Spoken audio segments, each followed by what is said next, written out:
পরম্পরা Barendra free cadet কর্তৃক আয়োজিত বার্ষিক ক্রীড়া পুরস্কার বিতরণ ও প্রথম সাময়িক ফলাফল।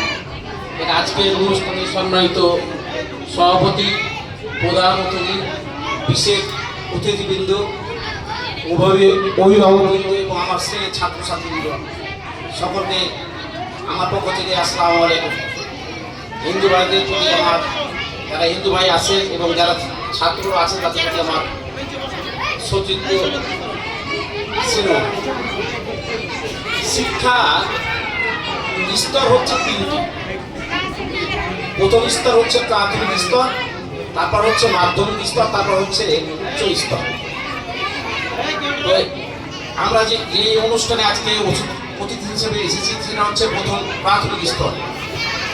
এখানে বাচ্চাদের বেসিক তৈরি হবে। প্রথম বেসিক তৈরি হওয়ার স্তরটা হচ্ছে এই স্তর।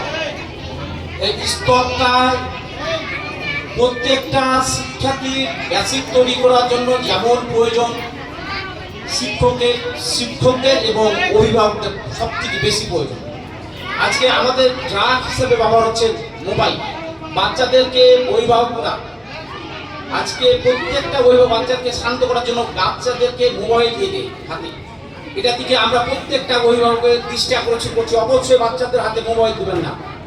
আমরা এই খেলার মাধ্যমে বাচ্চাদেরকে, প্রথমত খেলার মাধ্যমে বাচ্চাদেরকে আনন্দ দেবেন।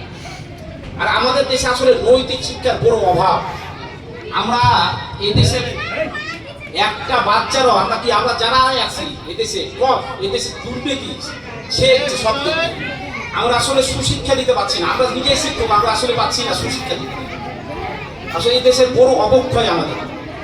তো আমার দৃষ্টি থেকে আমি যেটা মনে করি, আমরা যদি জাপানের দিকে তাকাই, জাপানের শিক্ষা ব্যবস্থার দিকে যদি তাকাই আমরা, তাহলে দেখো যে প্রাথমিক শিক্ষা স্তরে বাচ্চাদেরকে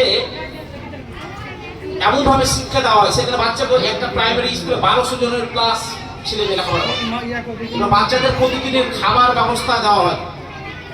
উন্নত দেশের কথা বলছি আমি, তো খাবারগুলো দেওয়া হয় এমনভাবে যে বাচ্চাদের 1200 ছাত্রের মধ্যে, আমি দেখেছি একটা পেপারে দেখেছি আমি, এই 1200 ছাত্রদের মধ্যেই যার রোল নম্বর 600, তাকে 600 নম্বরের খাবারটা প্লেটটা নিতে হয়।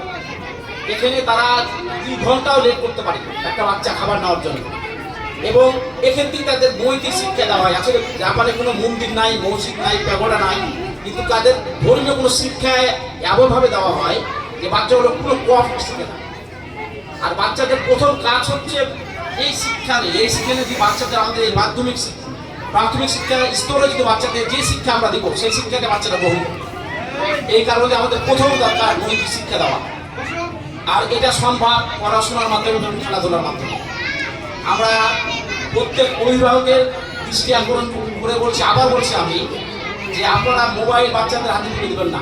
বাচ্চাদেরকে আপনারা সময় দেন, বাচ্চাদেরকে নিয়ে বসেন এবং বাচ্চাদেরকে একটা দেশের সুনাগরিক হিসেবে গড়ে তোলার জন্য আপনাদের বড় দায়িত্ব, আপনাদেরই বড় দায়িত্ব।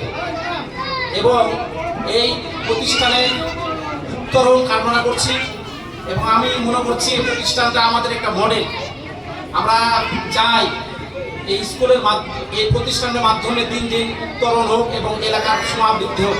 এ বলে আমার বক্তব্য শেষ করছি। আসসালামু আলাইকুম।